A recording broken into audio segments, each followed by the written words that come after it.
बिस्मिल्लाहिर्रहमानिर्रहीम।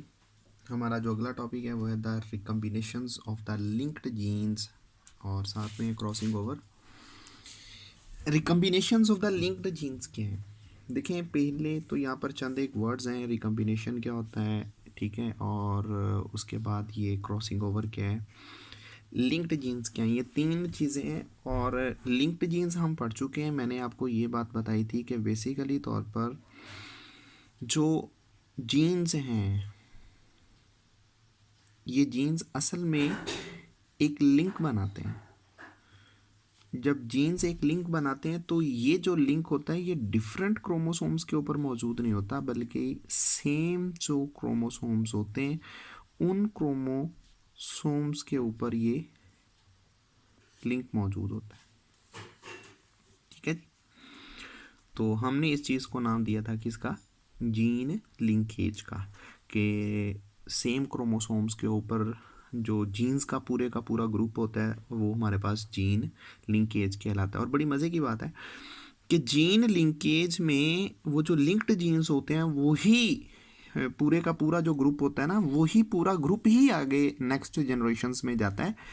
तो ऐसा नहीं हुआ कभी कि वो जो उनका जीन्स का लिंक है वो टूट जाए, ठीक है, तो वो पूरे का पूरा ही आगे जाता होता है, तो टूटता नहीं होता, दरमियान में कोई ब्रेकेज नहीं आ रही होती। ठीक है, तो ये तो हमारे पास जीन लिंकेज हो गया। और दूसरी बात है रिकम्बिनेशंस की। तो रिकम्बिनेशंस, आप इन रिकम्बिनेशंस के बारे में बात कर चुके हैं, तो इन्हें वेरिएशंस भी कहते हैं। रिकम्बिनेशंस ये वेरिएशंस भी कहलाती हैं, जिसको उर्दू में हम कहते हैं तगय्युरात।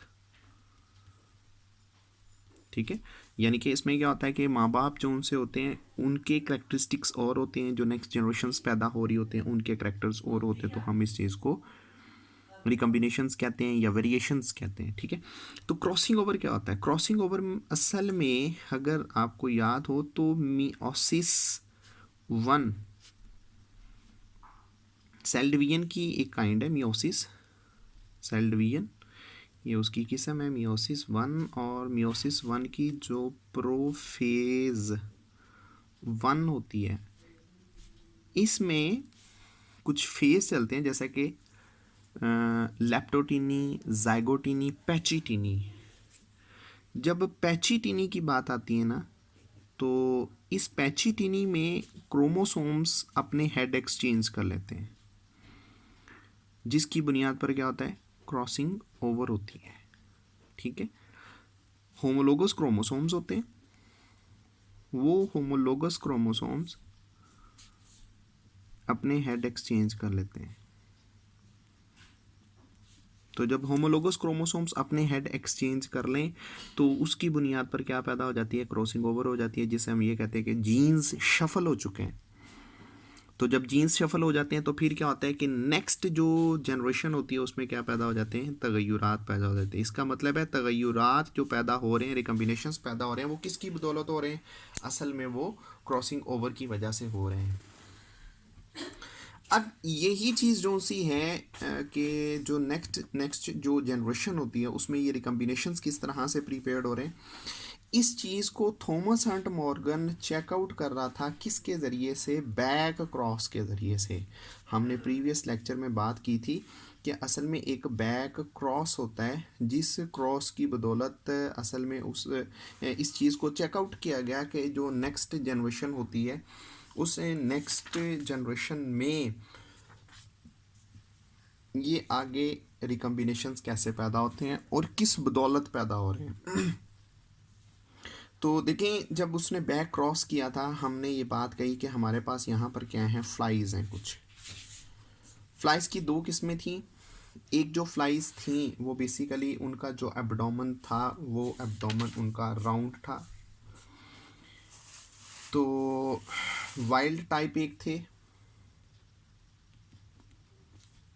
और जो दूसरे थे वो बेसिकली हमारे पास थे म्यूटेंट।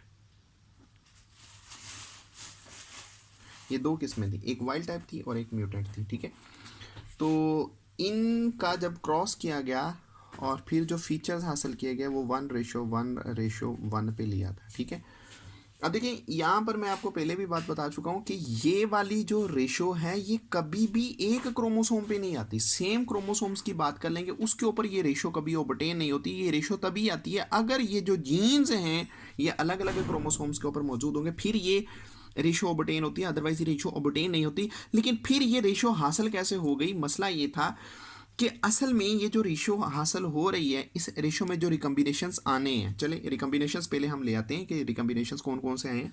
देखिए यहाँ पर वाइल्ड टाइप जो ग्रे नॉर्मल विंग्स वाले जो से थी फ्लाइज थी उनका क्रॉस हुआ था किसके साथ, ब्लैक वेस्टिजियल विंग्स के साथ एक बैक क्रॉस हुआ था।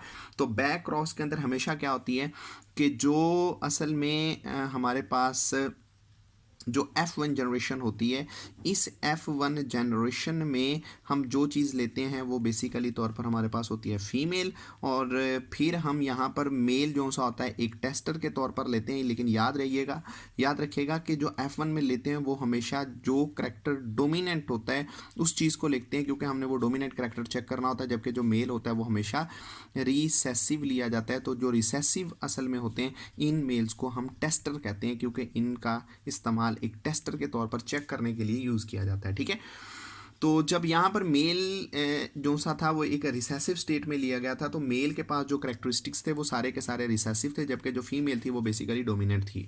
अब जो फीमेल डोमिनेंट थी लेकिन वो होमोजाइगोट फीमेल नहीं थी, बल्कि वो एक हाइब्रिड स्टेट में थी। तो इसके पास क्या था, बी पॉजिटिव, वीजी पॉजिटिव और बी सिंपल और वीजी सिंपल था। जबकि यहाँ पर रिसेसिव स्टेट की बात कर लें, बी सिंपल, वीजी सिंपल और फिर साथ में बी और वीजी ये सिंपल थे। अब जब इनके क्रॉस हुए तो क्रॉस होने की बुनियाद पर आगे जो बेसिकली तौर पर नेक्स्ट इंडिविजुअल प्रीपेयर्ड हुए और जिनके अंदर वो करेक्टर्स गए, यहाँ पर अगर प्योर स्टेट की बात करें तो ये हेट्रो है। हेट्रो में बी पॉजिटिव वीजी पॉजिटिव आ जाएगा और डिवाइड हो जाएगा ये वाला इसमें आ जाएगा, क्योंकि ये एग्स होते हैं।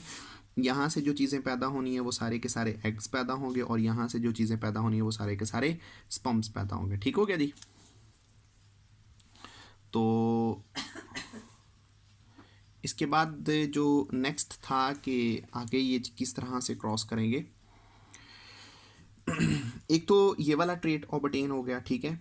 दूसरा ट्रेट क्या ओबटेन हुआ, दूसरा जो ओबटेन हुआ उसमें था बी, ये वाला फीमेल का बी नॉर्मल बी वीजी और डिवाइडेड बाय जो सा था वो बी और फिर ये वीजी था मेल का स्पर्म्स।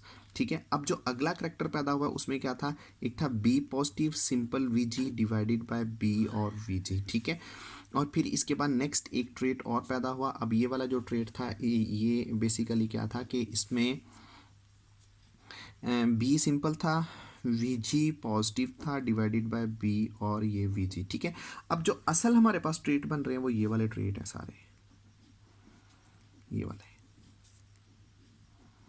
ठीक है, अब देखें ये प्योर है पेरेंटल, ये प्योर है पेरेंटल। अब ये दोनों हाइब्रिड है, ये रिकम्बिनेशन है। ठीक है, चलें आपकी बुक के मुताबिक अगर हम रिकम्बिनेशन इनकी वैल्यूज़ को पुट कर लें तो ये वाले जो प्योर निकले 965, 944। ठीक है, तो बी पॉजिटिव वाले रिकम्बिनेशंस पे कितने पैदा हुए 206, ये वाले जो से थे 206, और ये वाले जो पैदा हुए हैं ये हैं 185। ठीक हो गया जी, ये रिकम्बिनेशंस हैं, जबकि ये वाले रिकम्बिनेशंस नहीं हैं।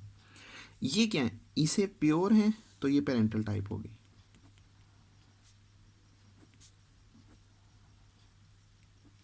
ये पेरेंटल टाइप है और ये रिकम्बिनेशंस है। अब हमने इनकी परसेंटेज को निकालना है, तो आप परसेंटेज कैसे निकालेंगे, रिकम्बिनेंट फ्रीक्वेंसी फार्मूला एक होता है, recombinant frequency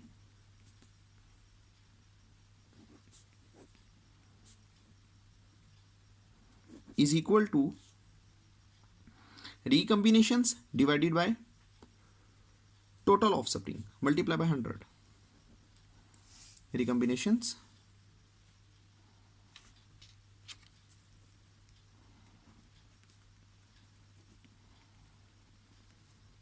divided by total offspring multiply by 100, ठीक है। रिकम्बिनेशंस कितने हैं, इन दोनों को जमा कर लें। 206, 185, 391, 391 डिवाइडेड बाय, अब टोटल जो से थे उनको ऐड कर ले तो वो हमने उस दिन भी निकाले थे, 2300 बनते हैं, मल्टीप्लाई बाय 100, 20 से ये 20 कैंसिल हो जाएंगे, इसको इसके साथ डिवाइड करेंगे तो ये कितना आ जाएगा, 17 आ जाएगा। तो टोटल कितने आ गए, 17। तो 70% क्या आ रही है, रिकम्बिनेंट फ्रीक्वेंसी आ रही है, यानी कि वो जो नेक्स्ट इंडिविजुअल्स में रिकम्बिनेशंस आ रहे हैं वो 17% आ रहे। ये असल में किस तरह से हो गया, हालांकि इससे पहले अगर हम बात करें कि ये वाले जो ट्रेड्स हैं, हम जिसकी रेशो की बात कर रहे हैं 1:1, ये तो कभी भी ये वाले जो से हैं ये ऐसे तो ओवरटेन ही नहीं हो रहे। असल में हुआ ये कि जो क्रॉसिंग ओवर है ना, उस क्रॉसिंग ओवर की बदौलत ये रिकम्बिनेशन हासिल हुए। क्रॉसिंग ओवर क्या करता है, क्रॉसिंग ओवर एक क्रोमोसोम, सपोज दैट ये आपके पास क्रोमोसोम है, ठीक है, इस क्रोमोसोम के ऊपर ये वाले जीन्स लिंक्ड हैं, ये वाले जीन्स जो से होते हैं ना, ये लिंक्ड नहीं है। जब क्रॉसिंग ओवर होनी है, ये पूरे का पूरा ग्रुप आगे जाएगा, सेपरेट होगा। ऐसा नहीं होगा कि इसका एक आधा आगे चला जाए, नहीं, पूरे का पूरा ग्रुप जाएगा कंप्लीट, ठीक है। जब कंप्लीट ग्रुप आगे जाएगा, ये सेपरेट हो जाएंगे, इनकी सेपरेशन हो जाएगी, वो पूरा ग्रुप जाना, इनकी सेपरेशन हो जानी। तो फिर क्या होते हैं, ये ग्रुप शफल हो जाएगा, जाएगा पूरा ग्रुप और ये, लेकिन ये ग्रुप शफल हो जाएगा। जब ये ग्रुप शफल होगा तो उस ग्रुप की बुनियाद पर जो नेक्स्ट इंडिविजुअल्स पैदा हुए, जो नेक्स्ट जनरेशन में कॉम्बिनेशन है, वो 17% है। क्यों 17% है, क्योंकि उनके अंदर एक क्रॉसिंग ओवर हो चुकी थी। क्रॉसिंग ओवर के बदौलत ये 17% के करीब क्या पैदा हुए, डिकम्बिनेशंस पैदा हुए। तो ये हमारे पास था एक क्रॉसिंग ओवर, साथ में लिंक्ड जीन्स हैं, ठीक हो गया जी।